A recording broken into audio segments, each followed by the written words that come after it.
నేను జిఆర్ మహర్షి. YCP social యాక్టివిస్టులపైన అక్రమ కేసులు పెడుతున్నారని తిరుపతిలో భూమన కరుణాకర్ రెడ్డి గారు, రోజా గారు, మాజీ డిప్యూటీ సీఎం నారాయణ స్వామి గారు వీళ్ళంతా కలిసి అక్కడ తిరుపతి ఈస్ట్ పోలీస్ స్టేషన్లో ఫిర్యాదు చేశారు. ఫిర్యాదు చేసిన తర్వాత వాళ్ళు మాట్లాడుతూ మేము కనీసం ఫిర్యాదు చేస్తే దానికి స్లిప్ కూడా ఇవ్వడం లేదు, కాపీ కూడా రిసీవింగ్ కాపీ కూడా ఇవ్వడం లేదు అని అన్నారు. వాళ్ళు ప్రధానంగా ఏం జరుగుతుందంటే ఎక్కడ చూసినా వైసీపీ సోషల్ యాక్టివిస్టుల మీద అరెస్టులు చేస్తున్నారు, తప్పుడు పోస్టులు పెడుతున్నారు అనే కారణంతో జరుగుతూ ఉన్నప్పుడు వైసీపీ నాయకుల మీద తప్పుడు పోస్టులు పెట్టిన వాళ్ళ మీద తాము ఫిర్యాదు చేసినప్పుడు ఏం చర్య తీసుకుంటున్నారు అని వాళ్ళు ప్రశ్నించారు. ఇది నిజంగానే ఇది వ్యాలిడ్ పాయింట్. ఎందుకు వ్యాలిడ్ పాయింట్ అంటే మీ పాయింట్ ఏమిటి?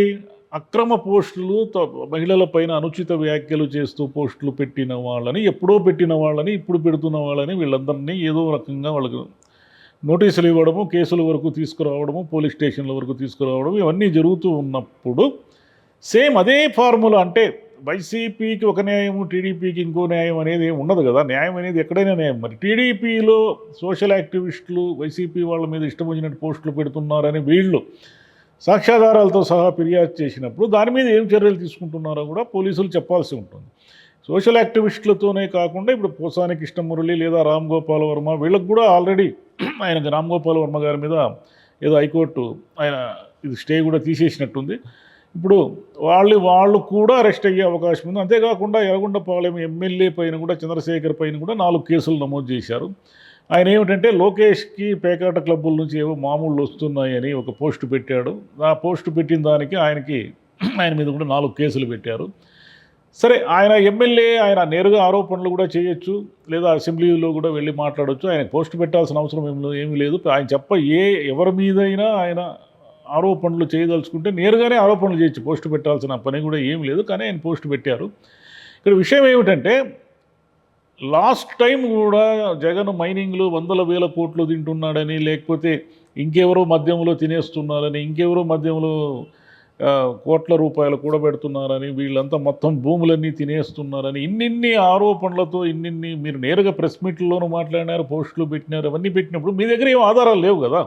ఇప్పుడు లోకేష్కి పేకాట క్లబ్బులతో సంబంధం ఉందా లేదా అనే దాన్ని ఆరోపణ ఆయన చేశాడు, కానీ సంబంధం ఉందనేవి కాదు కదా. దానికి మీరు ఆరోపణలు చేశారు. రాజకీయాల్లో ఆరోపణలు అనేటివి చాలా మామూలు విషయాలు కదా. దానికి కూడా ఎమ్మెల్యే మీదే కేసులు పెట్టేస్తే ఇంకా అంటే పోలీసులతోనే మీరు రాజ్యాన్ని నడపదలుచుకున్నారా, పోలీసులు కేవలం ఒక పార్టీకే కొమ్ము కాస్తున్నారా అని కూడా ఇప్పుడు వైసీపీ నాయకులంతా కూడా అడుగుతున్నారు. మీరు పథకాలు ఇవ్వలేక డైవర్షన్ పాలిటిక్స్ కోసం ఇవన్నీ చేస్తున్నారు అనేది ఇంకొక విమర్శ.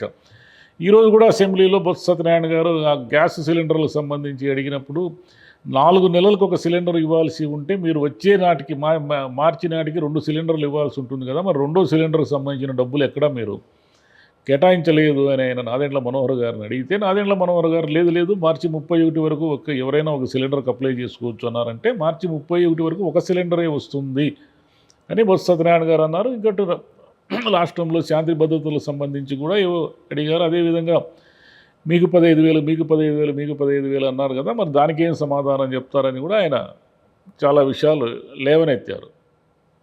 ఇప్పుడు ఏమిటంటే ఈ పథకాల ప్రెజర్ ఎక్కువయ్యే కొద్దీ ఏదో ఒక డైవర్షన్ పాలిటిక్స్ చంద్రబాబు నాయుడు గారు చేస్తున్నారు అనేది వైసీపీ నాయకులకు సంబంధించిన ప్రధానమైన ఆరోపణ. ఇప్పుడు మరి ఈ కేసులు ఇలాగే పెడుతూ ఉండడం అంటే ఎవరినైనా సరే సోషల్ మీడియాలో తప్పుడు పోస్టులు పెట్టిన వాళ్ళని అవమానకరంగా మహిళల పట్ల అనుచిత వ్యాఖ్యలు చేస్తూ, అది వాళ్ళు నాయకులు కావచ్చు, మంత్రులు కావచ్చు, లేదా మామూలు మహిళలు కూడా కావచ్చు, ఎవరి మీదైనా తప్పుడు పోస్టులు పెట్టడం అనేది నేరమే. కాబట్టి ఆ తప్పుడు పోస్టులు వైసీపీ వాళ్ళు పెడుతున్న మాట నిజమే అయితే వాళ్ళ మీద చర్యలు తీసుకోండి. చర్యలు తీసుకోవద్దని ఎవరు అనరు. కానీ అదేవిధంగా ఇటువైపు సోషల్ మీడియాలో కూడా ఈ రకమైన పోస్టింగ్లు పెడుతున్నప్పుడు వీళ్ళ మీద కూడా చర్య తీసుకోవాలి కదా. అట్లాంటిది ఏమీ జరగకుండా కేవలం ఏకపక్షంగా ఒక పార్టీనే మేము అణగదొక్కుతాము, ఒక పార్టీకి సంబంధించిన వాళ్ళ మీదే మేము కేసులు పెడతాము అనేది ఏ రకంగా కూడా కరెక్ట్ కాదు. ఇది ఒకసారి అంటే పోలీసు వ్యవస్థని ఎవరు అధికారంలో ఉంటే వాళ్ళకు అనుగుణంగా పనిచేయించడం అనేది ఇప్పటికీ అలా. మీరు గతంలో ఏమన్నారు, పోలీసులంతా వైసీపీకి అనుకూలంగా పనిచేస్తున్నారని మీరే అన్నారు కదా. మీరే అన్నప్పుడు ఇప్పుడు మీకు అనుకూలంగా పోలీస్ వ్యవస్థను మొత్తం మీరు పనిచేయించుకుంటూ ఉంటే మీకు వాళ్లకు ఏమి తేడా ఉంది? మీరు ఏమి సమాధానం చెప్తారు ఎవరైనా అడిగితే?